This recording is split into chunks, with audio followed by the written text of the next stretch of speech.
आवेश कामत আমার আবেশ পালে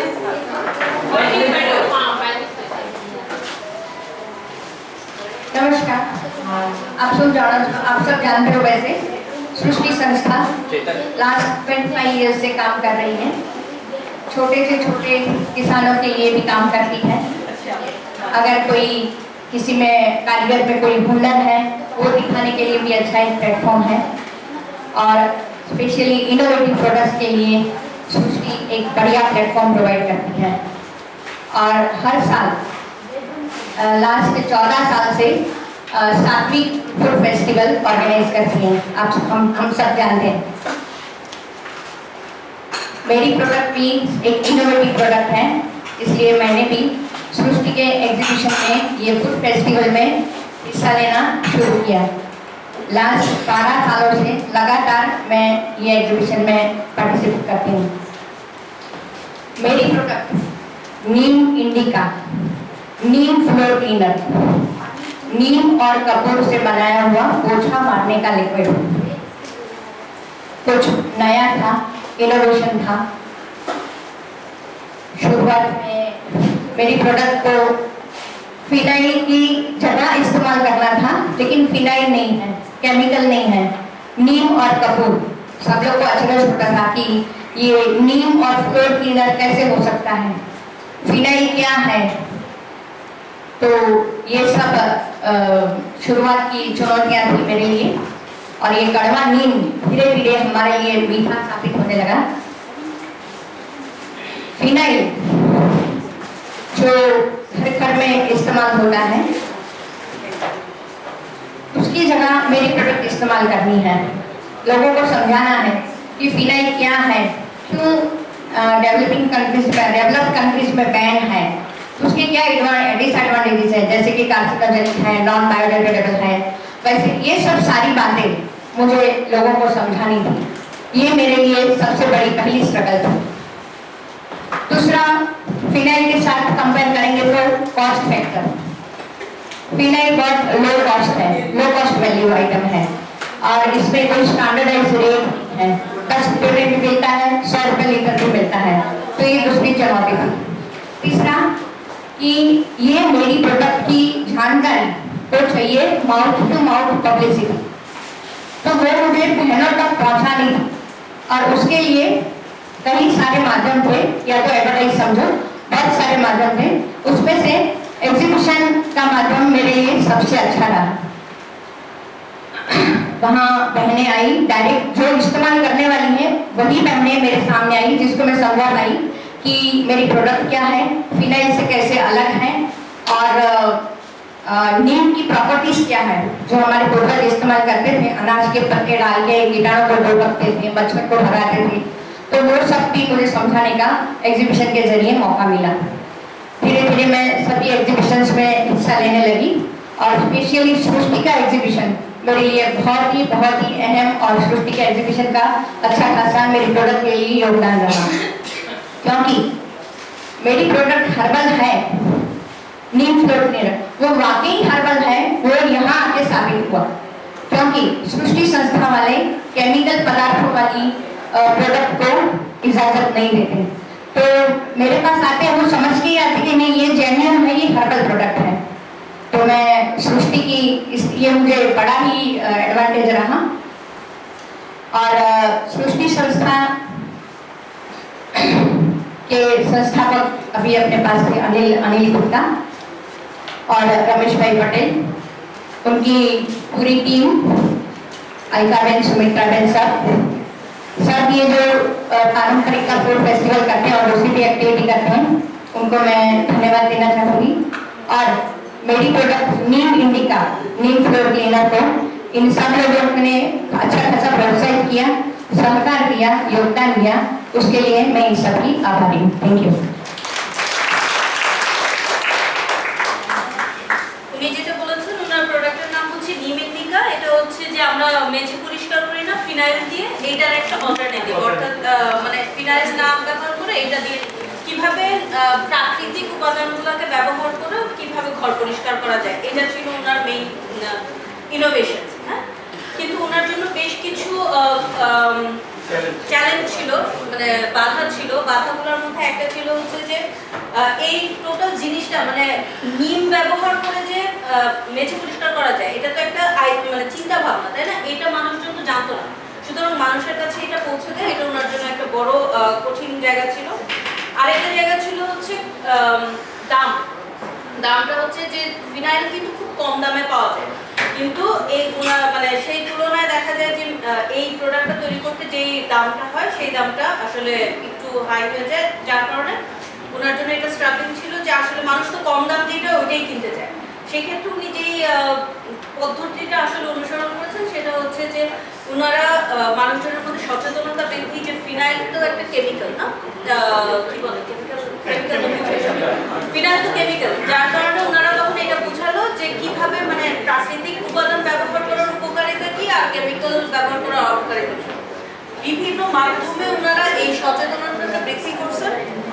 তার মধ্যে একটা ওনার জন্য সবচেয়ে বড় যেটা হচ্ছে, একটা হচ্ছে মানুষের মুখে মুখে যেটা যায় সেটা মানে একজনের কাছ থেকে আরেকজন শুনে যেটা সচেতন হয়। আরেকটা হচ্ছে এক্সিবিশন অর্থাৎ প্রদর্শনী। উনি বিভিন্ন জায়গায় যেই মহিলাদের মানে ওনার প্রোডাক্টটাকে বিভিন্ন জায়গায় প্রদর্শনী করতেন এবং ওইখান থেকে ওনার মানে মানুষজন জানতে পারতেন। আস্তে আস্তে করে ওইভাবে আসে আর উনি সৃষ্টি যে এক্সিবিশনগুলো ছিল, প্রদর্শনী ছিল, এটা আরো বেশি কার্যকরী ছিল। ওইটার মাধ্যমে উনি মেইনলি ওনার এই যেই সামগ্রীটা আছে সেই সামগ্রীটাকে একটা ভালো বাজারের কাছে নিয়ে যেতে পেরেছে। এটা ছিল ওনার ওভারঅল। सोनल बेन दीक्षित 5 मिनट में ना 5 मिनट।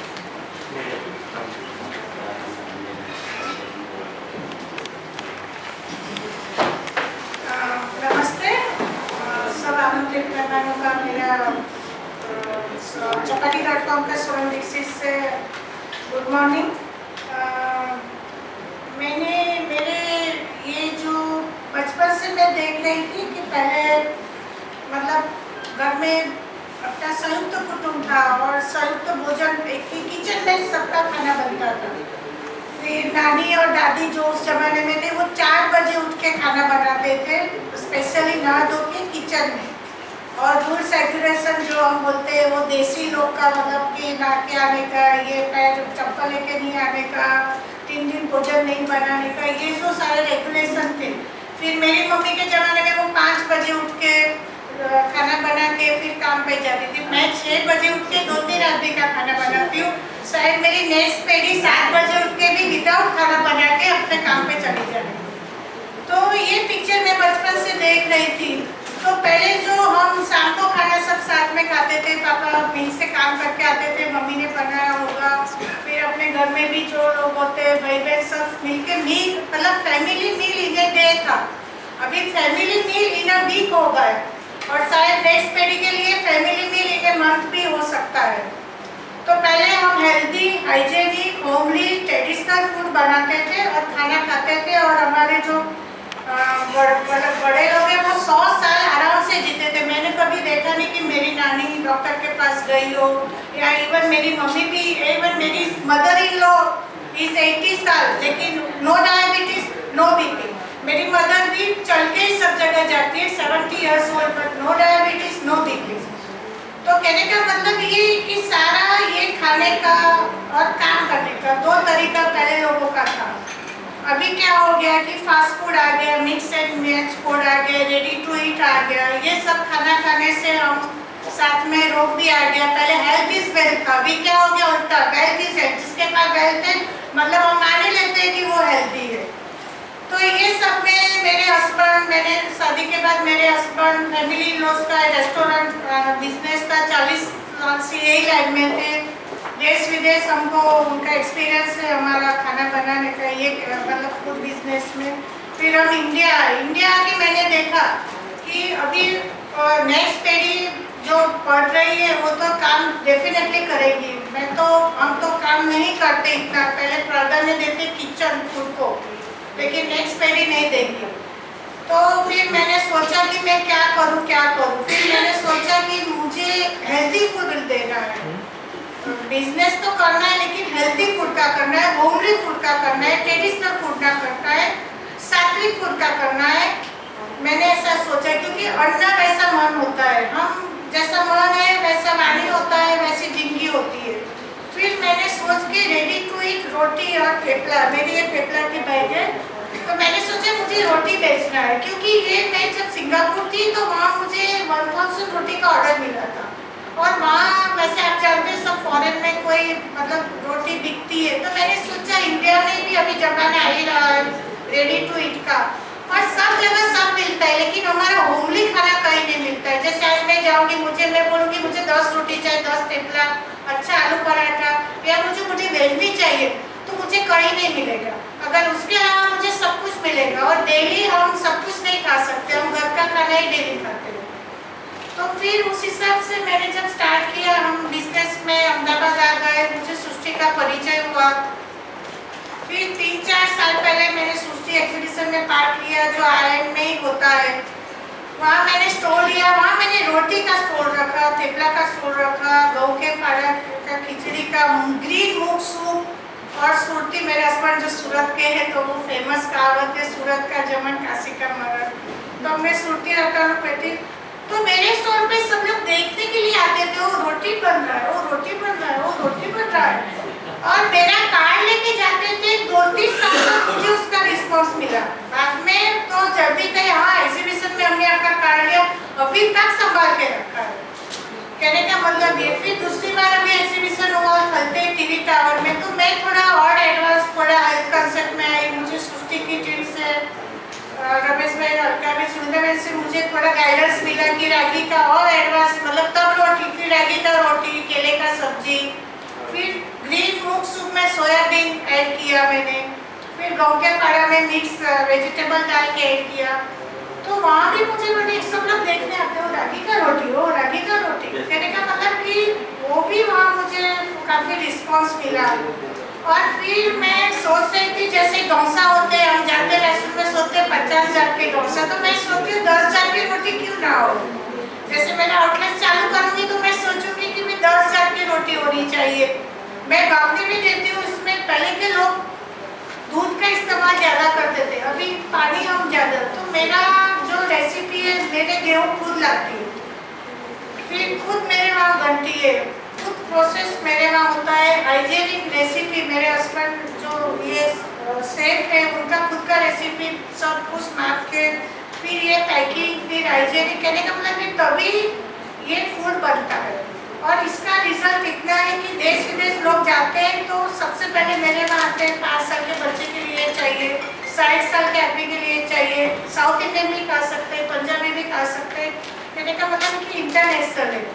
फिर सैटविक की वजह से क्या हुआ, फूड फेस्टिवल में मुझे मौका मिला, और मेरा ये प्रोडक्ट सब अवेयरनेस, सबको पता है कि वो ऐसे मिलता है। तो मुझे अभी भी मुझे अभी भी फोन आते हैं कि मुझे बाहर घूमने के लिए जाना है या मेहमान आए, अभी का भी रोटी दो, कहने का मतलब या तो मेरे घर मैरिज या कुछ प्रसंग है। तो सात्विक का दूसरा जो एक्टिविटी है वो शोध यात्रा है। तो शोध यात्रा भी मुझे 2-3 बार मौका मिला जाने का, हरियाणा और वर्धा। तो वहाँ भी गांव में जाके मैंने देखा, तो वहाँ की मैंने अपने गांव में अपने घर के आसपास जो होता है उसी से खाना ज़्यादा बनाती थी। मेरे वहाँ भी जब पहले पापा के वहाँ भी बहुत छोटा गार्डन होता था, दूधी का, करेला का, सब अपने पालक, सब अपने घर में ही उगाते थे और करते थे। तो आजकल फिर कंसेप्ट आ गया है कि अपने घर में थोड़ा थोड़ा नई फ्लैट पे, थोड़े कुंडे में, और वही फ्लैट, क्योंकि अभी मैंने एक वीडियो देखा, 10 दिन बाद वो सब्जी हम खाते हैं, क्योंकि मार्केट में उगता है, स्टोरेज में जाता है, अपने घर में 3-4 दिन का लाते हैं, लास्ट सब्जी आते आते तो 10 दिन हो जाता है, और सारे प्रॉब्लम हेल्थ के उसी से बनते हैं। और मैंने पहले यूरोप और लंदन में नो फास्ट फूड, स्कूल में आ जाए कि फास्ट फूड नो अलाउ, प्रतिबंध है। अभी मैं भी थोड़ा ऐसा चाहती हूँ कि हमारी गवर्नमेंट या सृष्टि या हम भी थोड़ा हमें बच्चे को फास्ट फूड या रेडी टू ईट का नहीं करें, और उस ऐसे हमारा हम उस ऐसे योगदान दे सकते। मेरा जो नेक्स्ट कंसेप्ट है, ऐसे रोटी का, थेपला, बाकी सबका बैग आएगा, और दूध और न्यूज़पेपर जैसे घर आ जाता है वैसे रोटी घर आ जाएगी।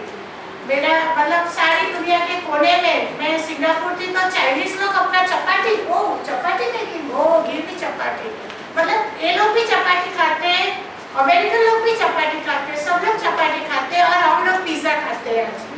तो कहने का मतलब है कि हम चाहते हैं कि ये ऐसे हम ये एग्जीबिशन की माध्यम से हर जगह अवेयरनेस फैलाए और मेरा एक ड्रीम भी है कि मैं घर पे ये रहे और मेरे को ये मौका मिला ऐसे ये योगदान देने का, तो उसके लिए मैं सृष्टि संस्था को, अनिल भाई को, रमेश भाई की टीम को, आज में सबको मैं नमस्कार करती हूँ और थैंक यू बोलती हूँ।